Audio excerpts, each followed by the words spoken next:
There's loads of myths in the Pakistani community when it comes to diabetes. Lots of them are around the fact that it's not even a disease. On the contrary, some believe that yes, it's a disease and everybody ends up getting it, so what's the big deal? Similarly, myths around women who have diabetes can't have children or can't have healthy children. Similarly, people who have diabetes can't have successful marriages and all sorts. One other big one is that things at home or remedies at home, we call them totkes, or herbal remedies, can help cure diabetes. Some of the myths, like I said, are general. For example, diabetes can be cured with herbal remedies or totke, or the fact that diabetes is not dangerous at all, but others are gender specific. For instance, women can't have healthy babies if they have diabetes, or men can't successfully do a normal 9 to 5 job if they have diabetes.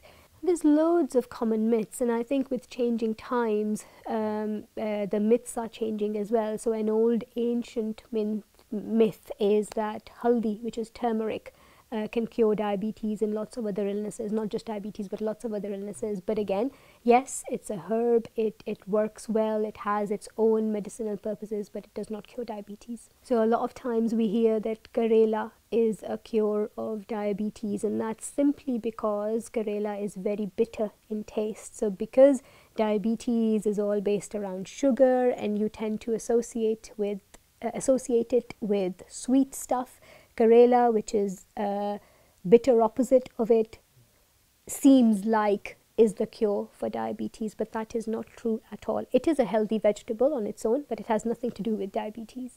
And your other question about how to combat these myths is, I think, one, we need to start by accepting that we have the disease diabetes, and two, we need to really try and seek help from the right appropriate resources. So yes, there's lots of noise out there, but you really have to listen to healthcare professionals and what your diabetes team is telling you, because their information, their treatment, their management, their support is based around facts, figures and research, and it's authentic. I feel it can be quite frustrating when you're hearing from people that they know how to cure diabetes, that there is XYZ totka that can help, or there is XYZ herbal remedy that will just suddenly cure your chronic condition. It's quite frustrating. I think the key is to be aware of what's right and what's wrong, and the only way you will know that is if you access the right information and if you try and ignore the noise around you. If you're not sure about your own condition, if you haven't accepted your disease or your condition, you're very likely to be in that vulnerable state, in that delicate state whereby you will believe information too quickly. So the first step is accept it, it's there.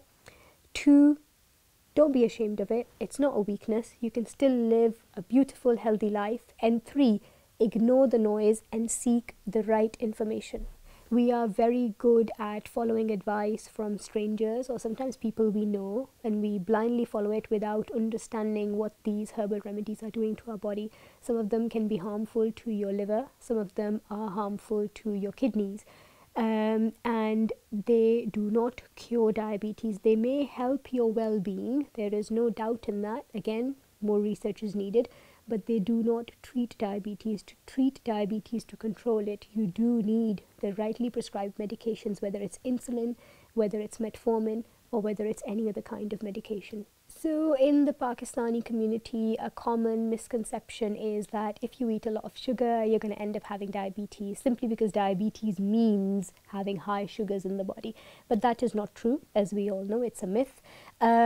Eating lots of sugar does not make you prone to having diabetes or does not cause diabetes. However, if you do have diabetes and then if you consume a lot of sugar, it can risk lots of complications, which we've talked about earlier. So once you have diabetes, you shouldn't have too much sugar. You should have what is advised by your healthcare profession.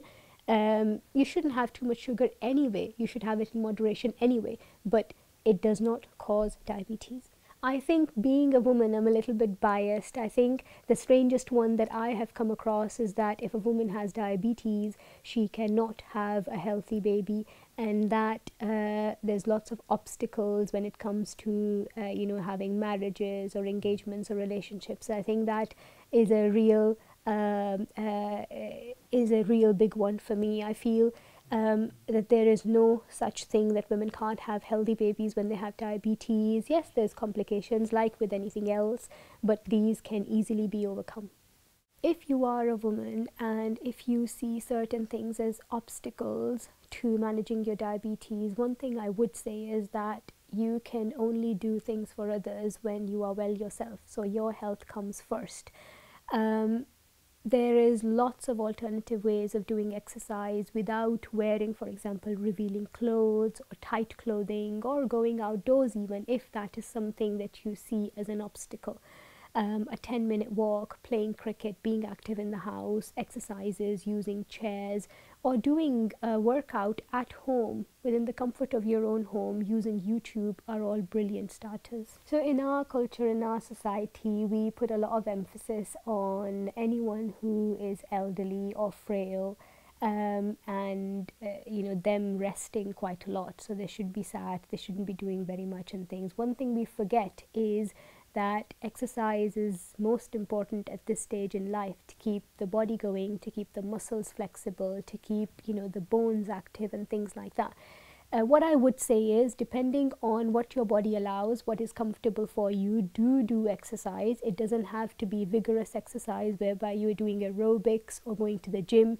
It can be as simple as light activity, going for a brisk walk. If brisk is not possible, going for a slow walk, being active within the house instead of sitting in front of the TV, getting up a few times, many times in the hour, moving around in the house, taking a tour of the house, doing stairs if your knees or hips allow so.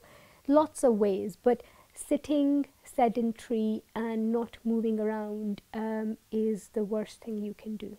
So it's no news that physical activity reduces risks of many problems, common ones being diabetes, heart problems, arthritis, and lots of other things.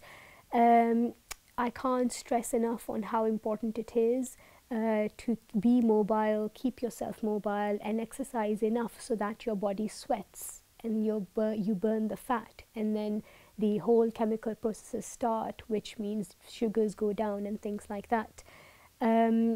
If you ever need any help with respect to exercise levels or increasing your mobility or wanting to lose weight and things, your GP practice or your healthcare team, HCAs at your GP practices or nurse practitioners are your best starting point. It's very, very difficult when you have a large community of people, everyone having their own opinion, but I think you've got to be strong in yourself. You've got to first understand and accept that you have this condition, and then you have to physically, psychologically and emotionally ignore all the noise around you and just go to the right resources. When I say right resources, means your GP practice, your diabetes team, the healthcare team that has been involved with your diabetes, whether it's your GP or the hospital, and Diabetes UK. These are all authentic resources whereby you can go and get the right information.